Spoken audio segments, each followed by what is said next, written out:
There are many ways to make money in real estate. You can sell it, you can manage it, you can lend against it, you can buy and hold it, you can fix and flip it, you can even make your millions doing something as niche-focused as helping homeowners get their properties into FEMA compliance. Well, today, we have a guest who has done all of that and more.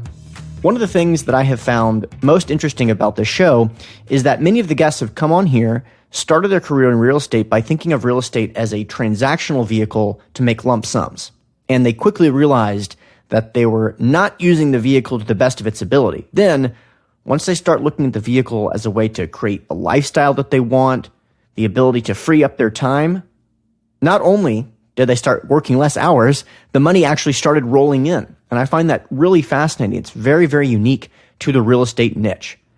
In this discussion today, we're going to talk about niching down. We're also going to talk about lifestyle. So we're going to start about this conversation about FEMA compliance. Really, our guest was able to create a very successful real estate business about just this one piece of the sector. And we talk about what it's like to work within that niche and some of the complications that arise around FEMA compliance. We're going to talk about why and how our guest transitioned from rehabs and construction to thinking of real estate as an investment vehicle, as well as a vehicle in which to bring out the lifestyle that he really wanted to live. Also, our guest is the host of a podcast, so he's had a lot of really interesting conversations with some top-tier individuals. So we get the key takeaways of a lot of those conversations, talk about some of his favorite guests and some of his favorite things that he's realized having conversations with high performers in the real estate industry for quite some time. So a lot of different topics to discuss. Looking forward to this one. Now, before we jump into it though, you know when someone gives you their handle on Instagram and the first thing you notice is how many followers they have?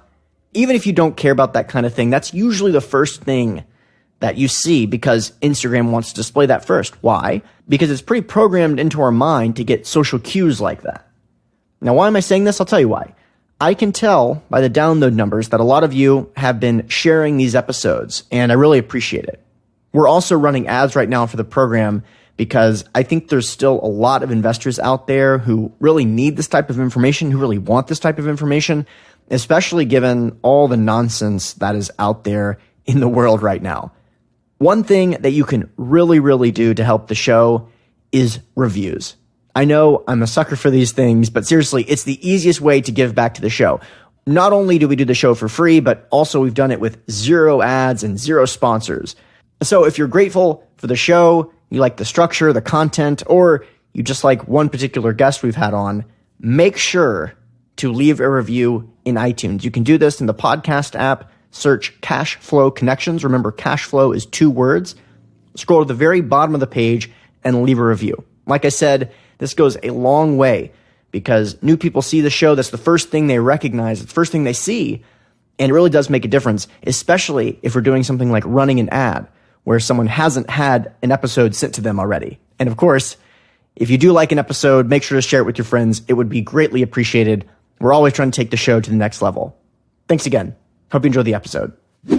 How's it going, everyone? Our guest for today is Jason Yarusi, who is a real estate entrepreneur, speaker, mentor, and podcaster. Jason lives in New Jersey with his beautiful wife, Peely. He also has 3 lovely children, Luke, Lily, and Lilo, and their 2 English bulldogs, Jack and Jill. While living in New York and Europe over the last 15 years, Jason started a number of successful businesses beyond real estate, including one brewery. And he's also the host of the Real Estate Investing Foundation podcast, which is a platform serving to help real estate investors take massive action through learning from the steps and missteps that industry leaders and pros have taken along the way. He owns a home solutions company. They flip houses, operates beachside AirBnBs. He also has a multifamily division, which currently hovers around 150 doors. They and their firm have remediated and rehabbed more than 1,600 homes since the storm and have made a lot of properties FEMA compliant. They also were featured on Dirty Jobs with Mike Rowe, which is pretty incredible. So, Jason, thanks again for coming on. Well, Hunter, thanks so much for having me. Great talking again. So, I want to hear about all the stuff that you've been involved in, everything from the construction side to the multifamily side, and even getting involved with a lot of things related to hurricanes and such. But before we even get into that, let's talk about, your entrance in this space. Let's just start off with the first deal. What was the first deal you did, and how did that deal come about? Sure. Would you like to talk about small multifamily or larger multifamily? Let's talk about the first time that you said, okay, I'm going to put my money up, or I'm going to put my blood, sweat, and tears up in order to transact in real estate, regardless if it was multifamily or single family or just, a parking space. Sure. I love it. So actually, when we first moved out to New Jersey back in 2013, it was right on the tails of actually Hurricane Sandy. My father has always been into a heavy construction company, and he's run it, which since about 45 years now, where he does lifting homes and moving houses. And I've worked on and off in the business as I've gone out in my other ventures. After the storm, the business really ramped up, and there was just, we'll call it chaos. There were so many people that needed help really getting back in their homes and having to make their homes FEMA compliant, which entailed lifting them. So with that, we broke off and started to actually do flips that also utilized lifting a house. So there was a house that had been basically torn apart by the storm that needed to be lifted. And with that, we took it one step further. We actually took the home, which was just imagine it was a cape, and it needed to be lifted up. And to be FEMA compliant, you had to put wood piles into the grounds, because that was what they were calling for the new foundation type now. So if there was any waves that would come through, the waves wouldn't collapse the foundation. So we took the cape, we moved it off of the footprint, installed wood piles, and then put the cape up about 8 feet higher. But instead of actually just stopping there, we lifted the cape up an additional 10 feet and built a whole nother story underneath the existing cape and flip-flop the footprint. So instead of taking the bedrooms and kitchen and bathroom all on one floor, we moved the kitchen downstairs and moved it from a 2-1 into a 4-bedroom, 3-bathroom. And then now you basically had a 3-story house with a car and garage underneath, first-story living space that was above the flood line, and now a second story that was 4 bathrooms and just conventional 2 bathrooms upstairs, and really up the value. But again, for our first project, with everything else we're doing, was a super intensive project to take on from the start. Interesting. Okay. And so this opportunity, did you move there because of that storm then, or was this something that just happened kind of randomly? So the storm happened, and actually my brother was working with the company, and I moved out to really take on the operations side. I was really handling the office and my strengths. And so our divide and conquer path was that I handle everything with sales and anything that would happen from the office perspective of lining up the projects, meeting with customers, going over the details of the projects, providing quotes, where my father and brother are out in the field handling the projects. So for that point, when it came out, there was so much influx. So imagine you get a couple calls a day as a house lifter to getting 50, 100, 150 calls a day right after the storm. And it was so overwhelming that I came up to really spearhead that side of it and help, all hands on deck. Okay. Got it. So that demand really created the opportunity there. Correct. It's interesting how capitalism has a way of solving some of those incredible problems and, just devastating things that can take place all over the world. So let's talk about things have obviously changed since then, or have they? Just to provide context, a lot of those problems have been resolved given the time that, as I'm assuming the marketplace has changed. So how has your construction company adapted to that shifting in demand now that a lot of those houses have been recovered? So yeah, great question. So we're going to run in cycles right now. So what we've had here is you've had flow. At first, right after the storm, people who just generally just had money were able to lift their house right away. Typically after a storm, so right now we have, North Carolina just had one, Texas, Florida. You have about 2 years until the money comes down the pipeline from FEMA. So if you think about that, you got hit by a storm, you have to remediate in some way and become FEMA compliant. But really, if you don't have the funding, the grant could take up to 2 years. So you put your house back just as together as possible. And then 2 years down the road, you may get a notice that you were substantially damaged. And now you have to be FEMA compliant and lift your home. So they'll provide grants, which could be anywhere from 100 to 200 to 250,000 to people to remediate, which sometimes covers the project and sometimes doesn't. So homeowners will do the work. And then the next stage is that will be primary homeowners. The next stage would be secondary homeowners or homeowners that have rentals, and there'll be other grants for that. So that's basically parlayed to the last really 5 or 6 years up until today. And what's happening now is that a lot of investors are working in the space because there are still a lot of homes that still need to be raised that haven't chosen or didn't have the grants, where over the next couple of years, New Jersey's given a mandate by 2021 that if you are not compliant, you will either start having some kind of fine. It will be that if you do any extra work, you won't be able to get a CO. You may start being fined weekly, monthly. They don't know what the fine will be, but as of 2021, there's going to be some thing that comes down the pipeline that's going to affect a homeowner if they've now not remediated their home to meet FEMA standards. And the reason townships are doing this is that there's an insurance rating that goes in. And that insurance rating is for each town. So FEMA comes in each year, looks at what you've done for your township. And if you've remediated to a point where you've gotten a lot of the houses out of the flood zone, or not out of the flood zone, lifted to be FEMA compliant, you have a much higher rating than if you're a township that haven't done anything, where you may actually be at risk of losing your insurance from FEMA if your township is so underperforming on making your households FEMA compliant. Wow. So for the listeners at home, before this interview and before most of my interviews, I kind of give a brief introduction about the podcast. I talk about how we focus on slightly more sophisticated content and how we usually don't need to get a lot of vocabulary words defined.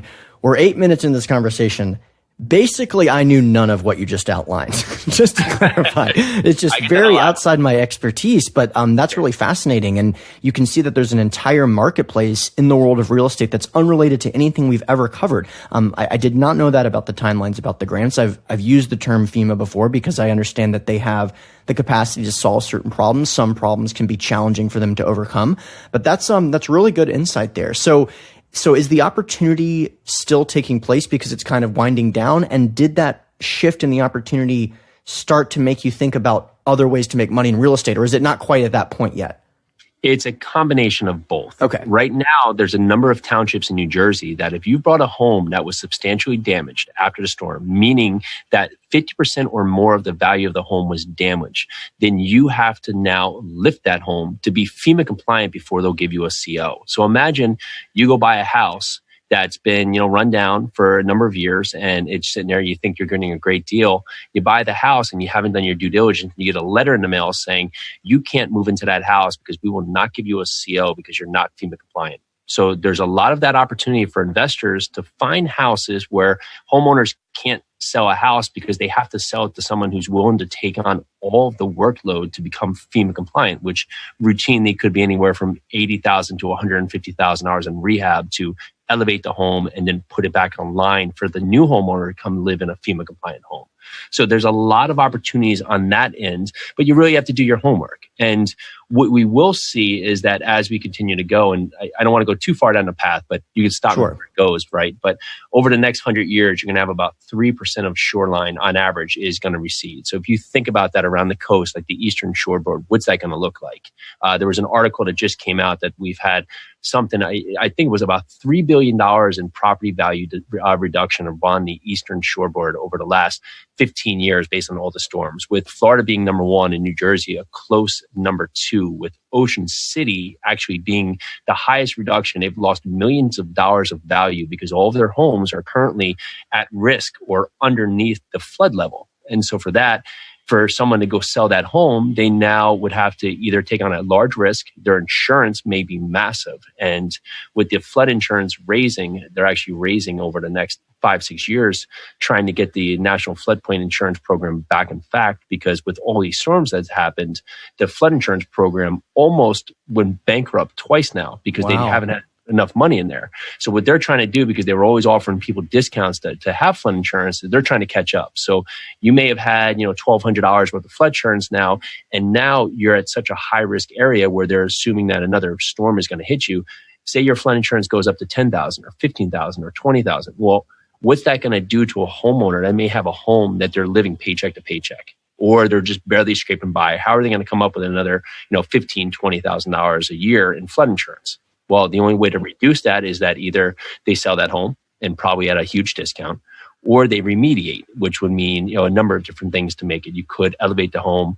It could be a couple other things you could do, but most intensely it would be lift the home high enough so it meets FEMA guidelines, but it could be a huge capital intensive project.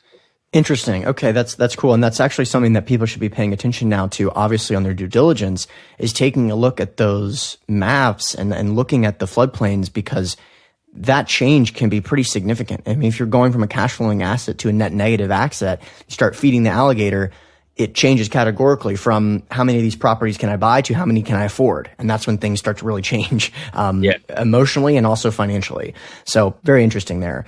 Okay, so you have we've covered a little bit about the construction component and that the FEMA compliance. Let's talk about the multifamily portion of your business. And I think that you've started to transition to that relatively recently. Let's hear about that. What made you start to consider that as a transition, and what did you find compelling about the asset class as a whole? So if you can imagine taking a house that's basically was built at some point, and now you're going to take this house and move it or lift it. Well, the work's hard. And so the bare of the bone is that all the projects we take on are very labor intensive and just hard work. And so to supplement this, I just was trying to understand opportunities that could allow us still to have an operational function, but have some passive approach to it where we weren't doing the work and weren't having that. And it started out that we had a friend who was buying 2 and 3 unit properties out in Indianapolis. And they had worked to find a market, set up a team, go through the route of finding a distressed property, putting a renovation in place, renting it out, and then just really, we won't say as simply, but just started having checks come in the mail. So we followed on that pipeline of, buying smaller properties out in Indianapolis, going through the same route, having a management team in place, have a construction crew in place, getting them renovated, getting them in line, and then refi and roll and do that. So seeing how that was coming down and just the opportunity that afforded just to have really checks showing up in the mail, it dawned on me that if I do this with 2 units, well, if 1 unit goes vacant for whatever reason, I'm 50% occupied. Okay, well, it's great cash flow, but what if I could do this on a 20 unit, a 50 unit, a 100 unit property? What would the scalability look like from that perspective? Because I get 100 units and I go, 1 or 2 or 10 units vacant, I'm still at 90% plus on the occupancy. So looking at that opportunity, it really dawned on me that the power is just scaling, and just it came down to a mental perspective. Okay, I want to go from 2, 3, and 4 units up to 100 unit property. What is that going to take from a hurdle from my mindset and a hurdle of actually just achieving that realistically on just all the steps to do so?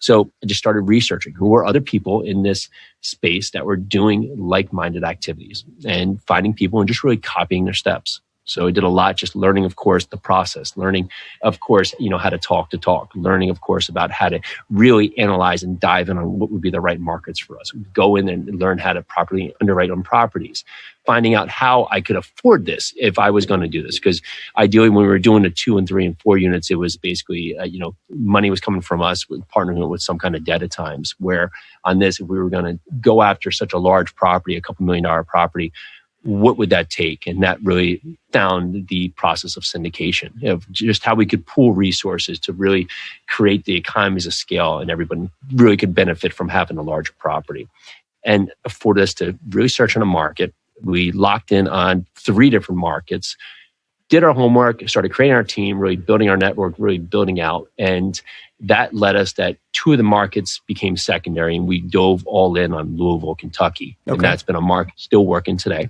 for a number of different reasons. And we have 2 properties there, a 94 unit and a 48 unit, with another 32 unit under contract currently. Okay, cool. So before we even get into those properties in Louisville, which I'm definitely interested in why that was one of the ones that really stood out to you, who are some of those individuals that you originally were researching, finding out, and kind of mimicking their steps? Because I always feel like that's such a great way to supercharge your learning curve. But I'm interested to hear, who are those people that impacted you early on? Sure, right? And that's the point here, is just getting on sites like Bigger Pockets and seeing who are individuals out there who are making it happen. And then also talking to other people in your network and seeing who are other players in the space. And what I liked is there were guys like Joe Fairless and also Gino Barbaro. So they both were doing the same activity of acquiring larger apartment buildings, but they both had 2 different styles, where Joe syndicates on his properties, does not manage his properties, uses third-party management, while Gino and his partner Jake, they actually pretty much buy it through their network. So it may be Jake and Gino and a partner, and they do actively manage their properties and are local. So it allowed me just to understand both sides of it and build into me what would be the most beneficial approach from my standpoint. Okay, got it. So that makes sense. And actually, both of those people have been guests on the program before. I have a lot of respect for them, and they also both have podcasts uniquely enough. So it does sound like you saw the playbook and said, okay, I know exactly what to do, which obviously a lot of us have done. So let's talk about Louisville, Kentucky. What were some of the metrics that you found compelling about that? Or was it a matter of relationships that you already had or something like that? Combination. Okay. So on a high level, right, you can look at a list of 100 different data points. But from a high level, I want a market that's going to have moderate population growth, meaning that I'm not going to be a market maybe like a Phoenix or a Reno that's going to have a huge upswing, but conversely, in a down market, it's going to have a huge downswing. I want to be in a whole home environment market where you got a 2-3% growth period for the last 20, 25 years. And so I check the box for Louisville. Also job growth. I want the same thing. I want the job growth to be whole home job growth. They have some action, but it's continually a 2-3% job growth. So the people who are there looking for jobs, the job growth is not going to be something where I'm aligned to one specific industry. And that will lead us to job diversity. I don't want any sector where there's going to be, maybe the military is going to make up more than 20%, or the steel industry is going to make up more than 20%. I want any sector to make up more than 20%. So something like Louisville, Kentucky has Humana, which actually just brought Aetna, has GE, has UPX, has FedEx, has an Amazon hub there, has Churchill Downs. Past that, of course, has University of Louisville, the tourism, the bourbon industry. So there's so many different sectors there that allow for basically the working class and blue collar area to really propel. And we focus on that asset class, blue collar working class area, because that's really the BC assets that allowed us the value. Within each market, we don't typically source the entire market. So Louisville, I only focus on certain submarkets. For us, it's the Southeast and South Central submarkets. The reason we do that is because that aligns most with our focus for B and C assets. But then we start looking at data points, right? That is the most available units for the BC assets, which is what we're looking for. Past that, there's no new construction in certain areas coming on for a number of years. So I'm not going to competing for my properties with certain areas with a lot of new construction coming on, like they may have in the east side of Louisville compared to where our markets are. Then I'll just break into subsets of looking at certain things. Is it a flood zone? What's the crime relation there? What other impacts are coming on with possible permits that would be other things, path of progress aligning there. And then the wild card is boots on the ground. Louisville just happens to be a market where my best friend growing up from New Jersey, his family was from there and he moved back there 15 years ago. And past that, my sister lives there. She's the only one who doesn't live here in New Jersey.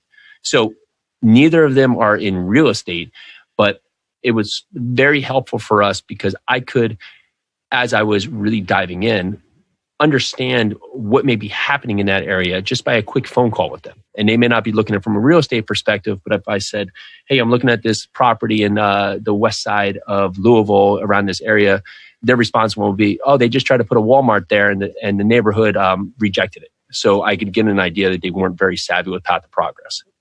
So there was a lot of different data points we'd go after, but you have that wild card of having boots on the ground. It can give you the overall idea of where you are just as you learn your feet there. Right. Something that maybe wouldn't come through on a census report, but something that someone who's actually there will really help. And especially when you're getting started in real estate as a whole, that emotional connection is actually really critical. As you start to scale, it becomes less and less important because you create a system that can overcome that, and sometimes even more important than someone who just lives there, for example. But I have definitely done that. The first investments I ever made were in Memphis, not because of market dynamics, but because I was familiar with the marketplace. That's where I was born, and or it's where I was from. Yeah, so I totally relate to that as well. So let's get just a high-level overview to kind of put some context on the types of deals you're looking at. Let's talk about like the most recent deal you've closed, for example, multifamily deal.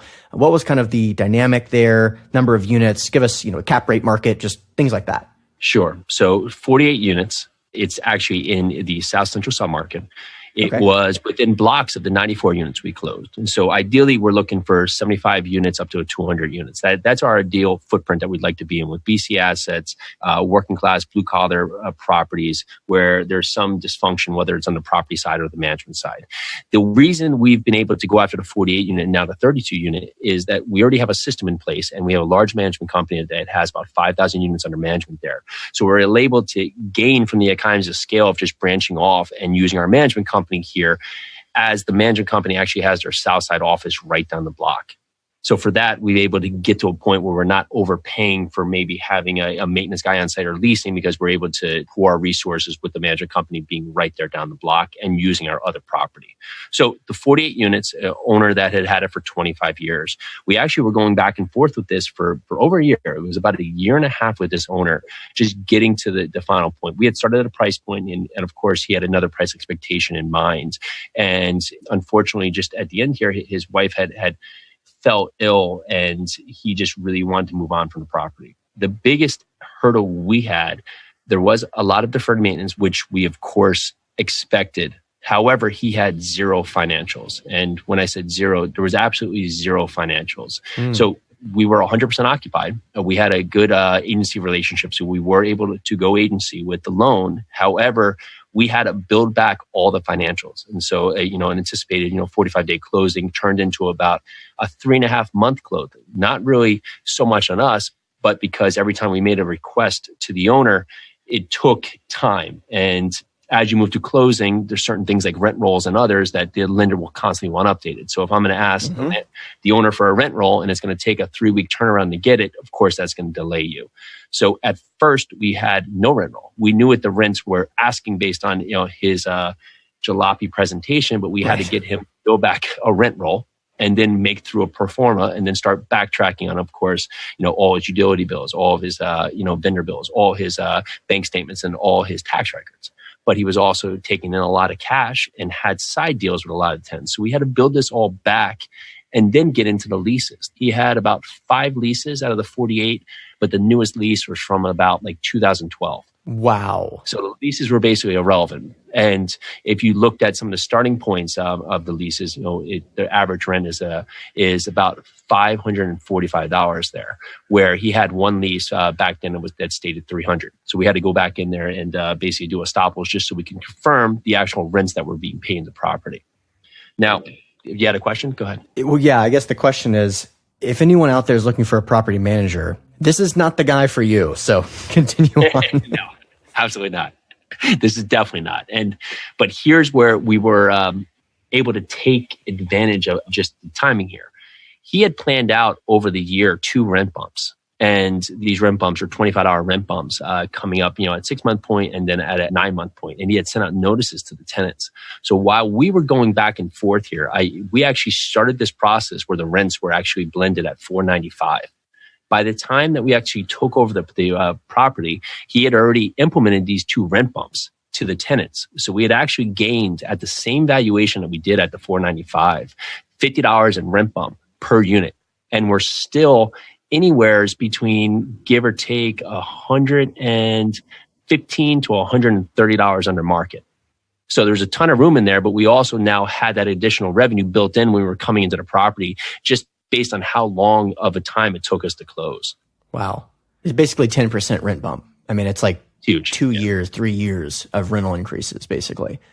Pretty remarkable. So when you said $495, is that essentially $495 blended per unit? $495 blended per unit. So utilities are paying your utilities, except for water. All the rents were generally, they had some Section 8 in there, so that kind of ticked it up a bit. But the rents generally were anywhere, between $485 to like $515. But he kept doing these $25 rent bumps that we really were able to take on as we come in. Okay. He also had a unit, so it was really 47 units, but he was using basically another unit as the office. So we're able to capitalize because we put that unit online and now we're taking that out to market at $675.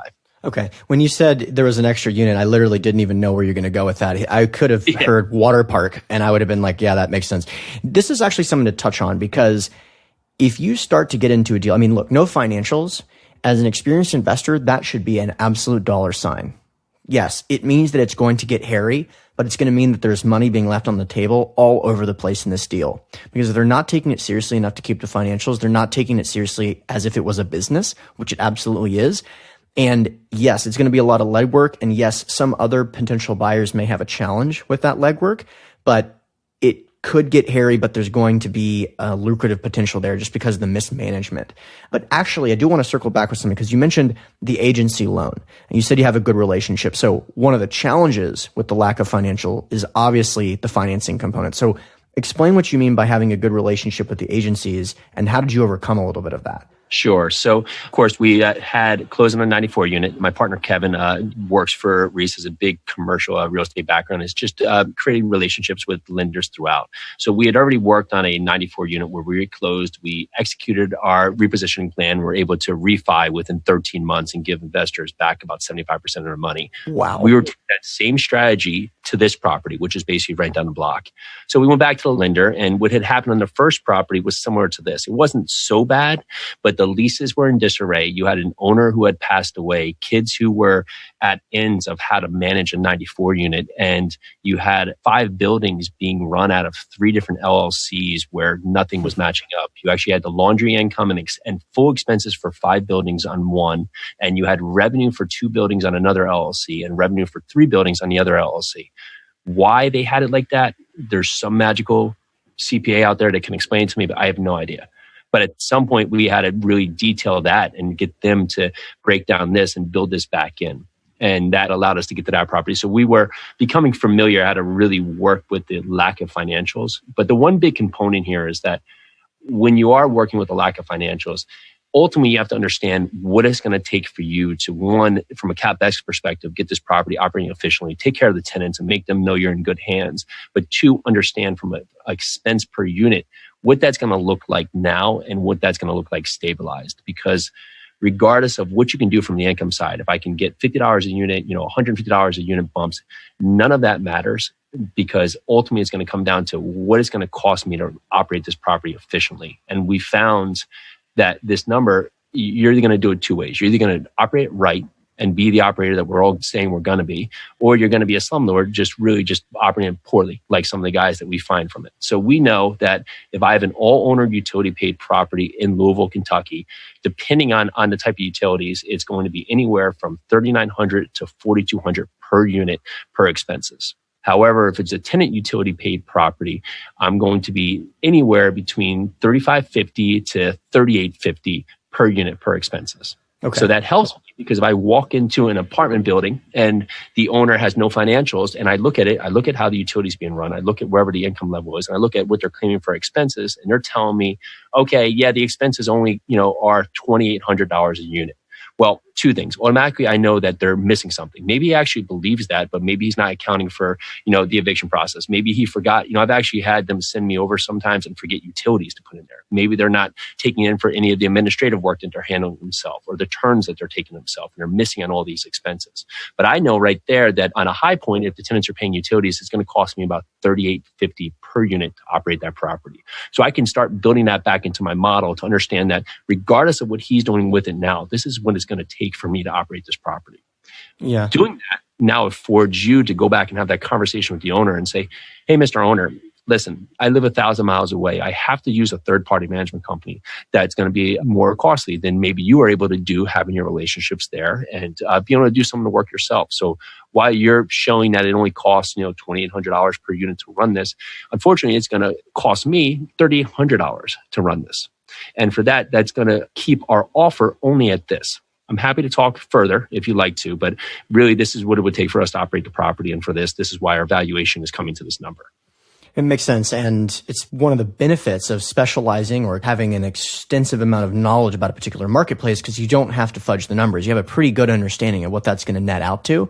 And from a negotiation standpoint, it really helps you confidently say, we can't go above this because we know exactly. We have a property right down the street, like you mentioned, similar vintage, similar size, and it is what it is. We already know what's going on. So regardless of financials, or regardless of, like you said, he could be getting a sweetheart deal, he himself is doing a lot of work. It just gives you that negotiating power to say, we can't go above this purchase price. So definitely appreciate that. Let's talk about the equity side of the deal. So how did you raise the money, or how large was the purchase? How much capital needed to be raised, and how did you source that equity? It was about $620,000. So we did a 506B, raised it through our network.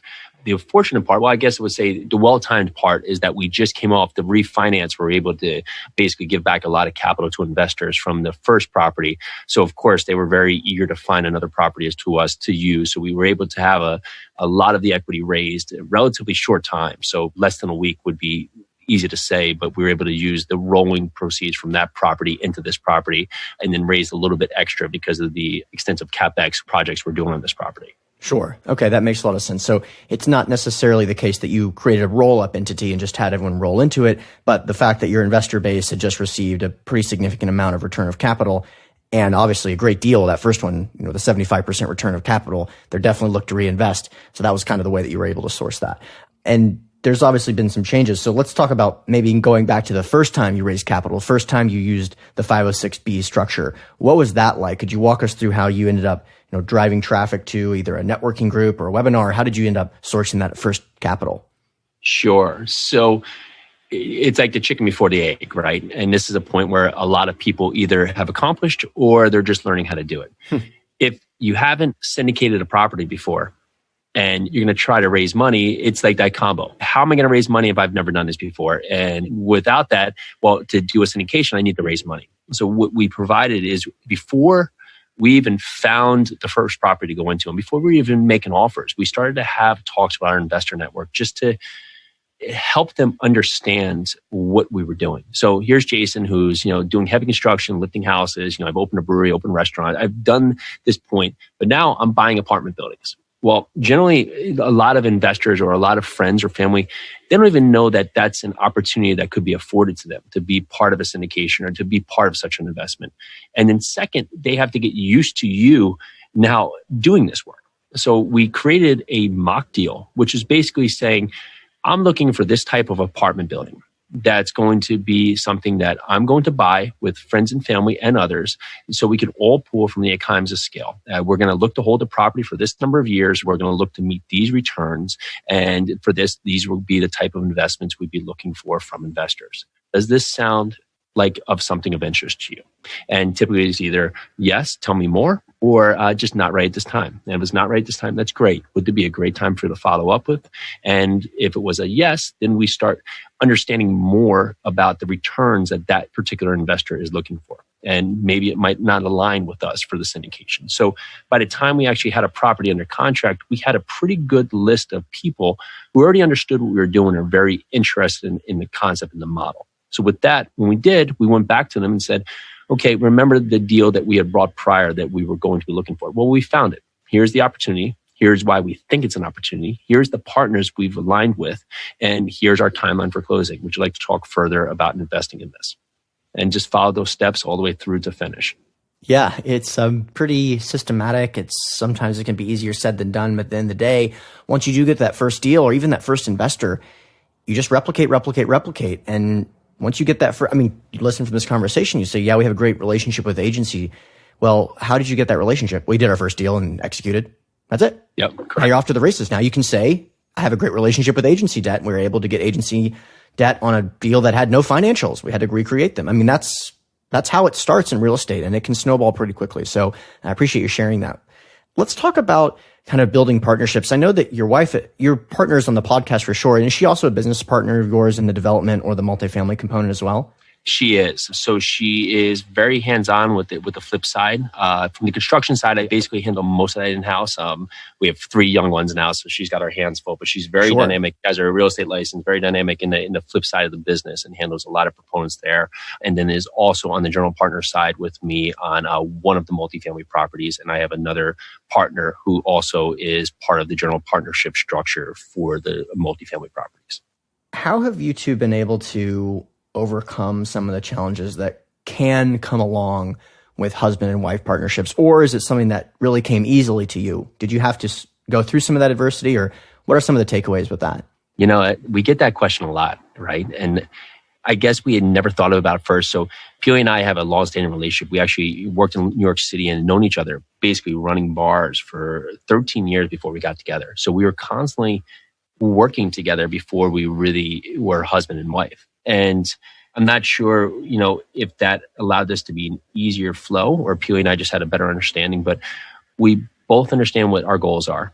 And if they're at some point not aligned, we take the time to just take a step back and have that conversation, understand what's important, right? What's important with our goals. And if they're not aligning with our new focus or the direction we're going, because where you start with your goals doesn't ultimately always be where you end with your goals. They change as you grow.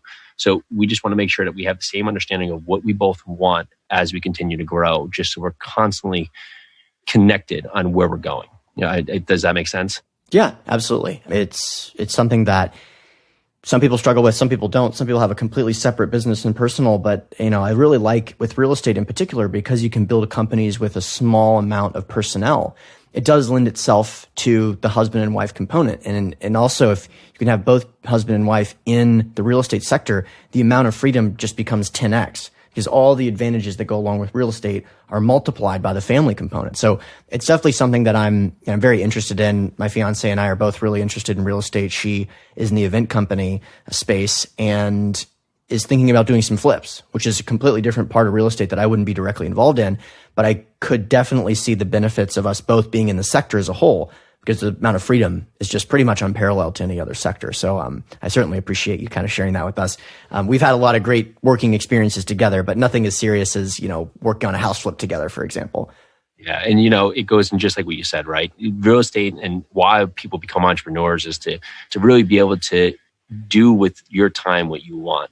And no one else is going to tell you when your time can be. And that can be very important as you grow too, right? We have 3 young kids. I had 2 of them, a 4 and a 2-year-old with the flu the other week and a 6-month-old. So if I was to a point where now I had to work a 9-to-5 job, I had to be able to work at 7:30 a.m. and then Peely had her own job, we're pushing the kids off to daycare or whatever, that would have been a very trying time. But because Peely and I could do what we want with our time. Of course, we still have responsibilities and roles and everything there, but just because we could align our time with what needed to happen with the family, it made that work so much easier. And of course, be able to take care of what was most important to kids.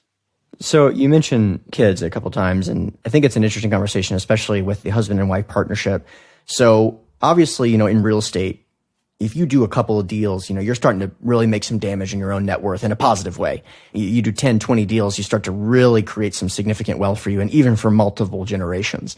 How have you considered or thought of, the implications of creating massive wealth, even multi-generational wealth, and, what that has the potential to do to families? There's a dynamic there that starts to shift. If you start to be really successful in real estate, the ability to provide for kids anything they want comes with, I imagine it would be an unbelievable power that power is kind of got to be wrestled with. Have you kind of considered that, or how have you kind of worked through that internally? I'm constantly thinking about it, right? And that's what, when you have young kids, you look at them and you look at their path, and you ultimately, no matter what your path is, you want it to be different in some way for your children. And just figuring out what could be most beneficial to, one, that let them grow and have their own results with life, but 2, take care of them so they don't have to be forced with tough questions or make tough decisions in the future because they're stuck at a point, because their parents haven't set them up correctly. Mm-hmm. So looking at it from, of course, a tax structure, looking at it from, a life insurance structure, just how can that benefit them from, into the future, just even having their own policies that can help them a lot for what they want going down the pipeline, working in that scenario and then creating value within these complexes that can now refi and roll so they can now have these assets that can really take advantage of so many things for them for the future. Because although syndication is a great structure, and especially in many formats can be, forever, but in some formats just even starting out. But the biggest opportunity with multifamily is to continue to keep the property because that's where the value comes in. If you can align with your appreciation, your depreciation, your tax benefits, your debt pay down, and your cash flow, and be able to refi and roll those proceeds into another property, but keep that property, well, that's really where you can buy the value instead of where the syndication model, although it can be quite lucrative, is in terms almost like a long-term flip, right? You're basically repositioning a property to sell it within 3, 5, 7, 10 years. Hopefully you'll be able to roll those proceeds, but it's got to work that you can find something that's going to work at that time to be able to roll those proceeds. Yeah, for sure. The syndicated model certainly has its benefits, but it seems as if there's a little bit of a ceiling there because of the fact that you're sharing the proceeds. And if you look at some of the most wealthy families in the United States, most of them were able to really hyper diversify by going through refinance. Not to say that you can't structure a syndication like that, sure, but it's something the marketplace hasn't exactly adapted to. And I think a lot of people are now realizing this when they've seen this massive run up in prices. They don't necessarily want to take a taxable gain. Also, the in-place thesis hasn't changed. The market dynamics are the same, still equally as even more compelling sometimes. So, you've written the legal documents in such a way that you can't really go through that process and have an infinite hold. people start to rethink it. So I do think the syndicated structure will change to accommodate for that, but fair point and for sure. All right, so we only have a couple more minutes now, and I want to definitely ask you a question about the show, because I know that having the opportunity to host a program like this, have really influential and successful people that I look up to come on and discuss business, generally speaking, has really helped my learning, my understanding of the sector as a whole. So you've had the opportunity to interview a lot of really successful people on your show.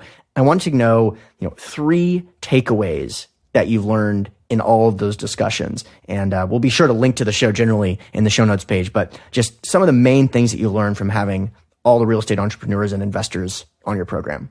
So this can go so many different ways, right? And if you want to talk about 3 points and why you should start your own social platform to get out there, is that you create your network, and your network really can allow you to be more successful than just what's surrounded by you. So creating this platform as just a give back has allowed us so many things, right? So we met through my podcast, and sure. It's a great connection, super great. And we've been super delighted to continue that relationship even to today's podcast, right? So for that, there's so many opportunities afforded by just opening up your own social platform. And we just started as a give back, and we did the same thing with a meetup. But 3 big takeaways is that generally, we look at failures as something that we try to avoid, but inversely, the most successful people take that failure and fail forward as quickly as possible. And so 1 would be fail forward. 2 would be implement as quick as possible, because ideally, by the time you've thought everything through and sat on your hands, the opportunity's passed or it's gone to a whole nother level that you have to prepare for. So quickly implement and pivot. And then 3rd would be now surround yourself with the right network. And I think that goes back to the platform. But when you're building your team out to people that are going to be around you, your team is basically your lifeline, right? So let's just take property management company. That's my face in these properties. I'm 1,200 miles away. So I have to make sure that they align with our vision for the property and constantly have a rapport with them to make sure that we're going in the right direction. The same thing is with your teammates. As you're building your team, you need to be very clear in what you want from those team members.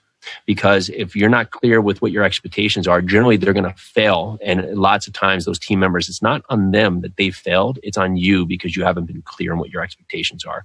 So you can't fairly judge someone for not doing what you want when you haven't been really just clear to your expectations of what you think they're going to do for you. Yeah, man, I really like all of those. It's interesting. There was a conversation I was having with Ryan Smith, who's a sponsor of our current fund. And it's very clear that Ryan is a nice guy, but when it comes to demanding excellence, it is clear that that is the name of the game with him. And if you're not able to deliver that, and if it's not your core belief that you must deliver excellence, you're not going to be a good fit for that team. And especially if you're trying to accomplish something significant in any sector, but particularly real estate, where there's just so many moving parts, it is absolutely critical that you have people in place that you can rely on. And one of the key takeaways that I've heard over this is that, look, no one likes to fire someone. It's really uncomfortable. I mean, I've had to do it. I'm sure you've had to do it as well. The longer you put it off, the more anxiety builds about that. But man, when you start firing on all cylinders, when you have, let's say you have a team of 5 and every single one is an all-star, that is possible. Anyone that's listening out there that has an employee that is just that weak link, that person can be replaced by an absolute all-star that would do anything to deliver excellence to your firm. So get over the hump and go forward with it. And I really appreciate you sharing those 3. It just really stuck to me when it comes to the right network. Because if you're on the pursuit of building a business that's essentially self-managing so that you can work if you want to and you don't have to, it's all about the team.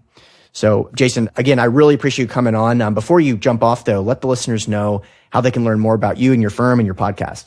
Hunter, thank you so much for all you're doing. This has been great. So yeah, of course, Yarusi Holdings, YARUSI Holdings.com is our website. You can find a ton out there about what we're doing, what we're working on. And our podcast, which is the Real Estate Investing Foundation podcast with Jason and Peely, iTunes, Stitcher. You can find us on YouTube.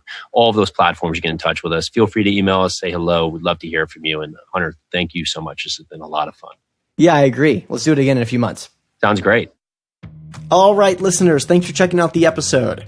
As always, the contact information for our guest will be available in the show notes page, which is hosted on SoundCloud, iTunes, and Stitcher.